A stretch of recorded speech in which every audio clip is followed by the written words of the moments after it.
Bonjour à tous et bienvenue sur Swissborg Mania, la chaîne crypto qui s'intéresse à Swissborg. Bienvenue dans cette série, un concept en 5 minutes. Aujourd'hui, on va parler du Protect and Burn, cette invention de Swissborg. On regarde ça tout de suite. Si vous ne le connaissez pas encore l'application de Swissborg, sachez que vous pouvez la télécharger avec le lien qui est dans la description ou avec le flashcode. Et si vous passez par notre lien, vous pourrez gagner un bonus pouvant atteindre jusqu'à 100 euros.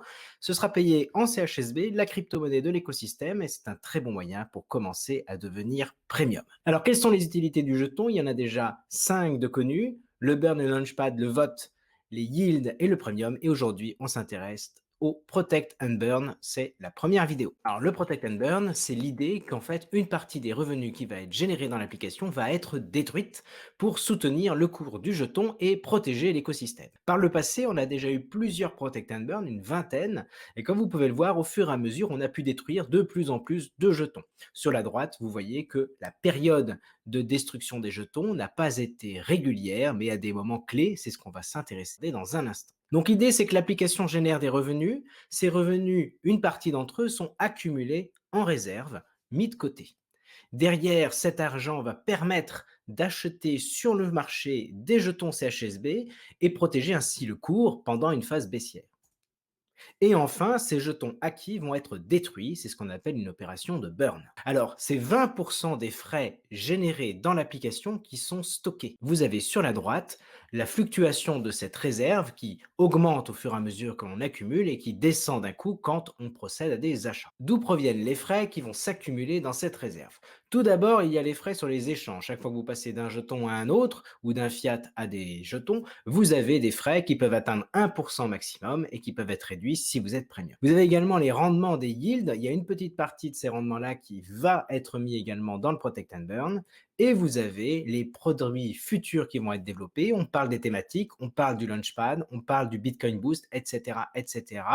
À terme, tous les produits financiers qui seront logés dans l'application auront une petite partie des frais qui iront rejoindre cette pool de réserve. Alors, c'est 20% des frais de l'application. Et on va comprendre ici avec cette slide que l'important, c'est le nombre d'utilisateurs. Parce que quand vous avez des utilisateurs qui sont actifs intensément, bah, vous allez avoir plus d'échanges et plus de rendement. Mais si en plus vous avez des nouveaux utilisateurs qui arrivent, bah, ces nouveaux utilisateurs vont faire des dépôts. Alors évidemment en crypto, mais ça peut être aussi en fiat pour acheter leur première crypto. Et avec ces dépôts-là, bah, évidemment, ils vont faire des échanges, ils vont faire du rendement.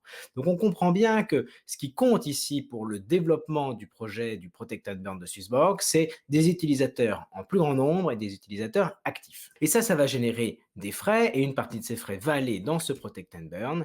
Et donc on arrive à ce que le Protect and Burn soit véritablement un soutien de l'écosystème parce que plus les utilisateurs utiliseront l'application et seront actifs, plus les frais seront générés, plus la communauté sera grande et plus nous serons en capacité collectivement de protéger le cours du CHSB. On va voir ce qui fait réellement la différence de Swissborg par rapport aux autres programmes de destruction de jetons. Avec Swissborg, on n'a pas une date prédéfinie du moment où on va burner des jetons. Non, on a un faisceau d'indices qui va alerter Swissborg sur le fait que nous entrons dans une période baissière. Donc, c'est plusieurs éléments techniques. L'un d'entre eux est très important, c'est la moyenne mobile 20 jours. Et on constate que quand le jeton est sous sa moyenne mobile 20 jours, on va avoir tendance à aller détruire du jeton. Comme vous pouvez le voir avec cette image-là, et je vous mettrai un lien dans la description vers cette vidéo, on constate en fait qu'un cours, que ce soit en bourse ou en crypto, a toujours tendance à se lever autour de la moyenne mobile 20 jours. Ce qui fait que soit c'est la moyenne mobile qui rattrape le cours, soit c'est le cours qui va tendre à revenir vers la moyenne mobile. Hein, ceci dans les inversions de tendance. Et donc en fait, c'est là que ça devient pertinent d'attendre ces moments-là, parce que en brûlant des jetons au moment où on est proche de la moyenne mobile ou pour revenir vers la moyenne mobile, on va pouvoir casser une tendance baissière qui pourrait être sur le point de s'installer. Alors la conséquence par rapport à un buyback and burn tout à fait classique, c'est que chez les buyback and burn, généralement c'est une cadence régulière, connue à l'avance, annoncée, alors que sur le Protect and Burn de Swissborg, c'est uniquement quand on est en phase baissière ou en début de phase baissière. Ce qui fait que quand on est dans quelque chose de classique, ça va profiter aux traders qui vont pouvoir anticiper ces moments-là. Alors qu'avec Swissborg, ça va profiter aux hodlers, ceux qui vont pas trader le jeton, mais qui vont simplement le stocker et le conserver. C'est le Protect and Burn qui va les protéger. Alors, est-ce que c'est efficace à court terme? L'achat de CHSB avec la réserve sur le marché a deux conséquences. La première, c'est que c'est une pression acheteuse nouvelle et ponctuelle. À un moment T, ça y est, boum, on libère vers l'énergie de la réserve dans le marché. Et en second temps, ça a pour conséquence de réduire la circulating supply de manière durable sur le long terme. Alors, il y a eu plusieurs protect and burn, hein, déjà, on en a déjà eu 20. Comme vous pouvez le voir ici, vous avez à peu près 60% des protect and burn qui ont déclenché une inversion de tendance. Pour 10% d'entre eux, l'impact a été négligeable, et pour 30% d'entre eux, on a eu une poursuite de la tendance baissière. Vous voyez, c'est quand même plutôt positif comme impact. Par contre, ça n'est pas en capacité, comme pour le dernier protect and burn,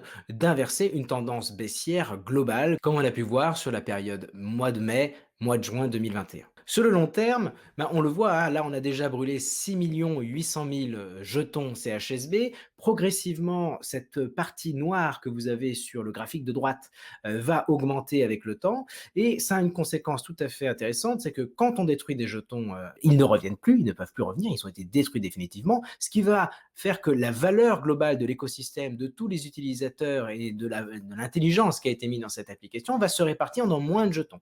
Ce qui, in fine, va faire que la valeur du jeton devrait augmenter sur le long terme au profit des hodlers, ceux qui ont décidé de conserver sur le long terme le jeton. Donc ce Protect and Burn se trouve être l'un des mécanismes les plus solides dans notre tokenomics du CHSB, avec finalement une supply qui va diminuer au fil du temps de manière pérenne, et on verra dans d'autres vidéos courtes ce que sont les autres éléments que nous avons sur cette balance.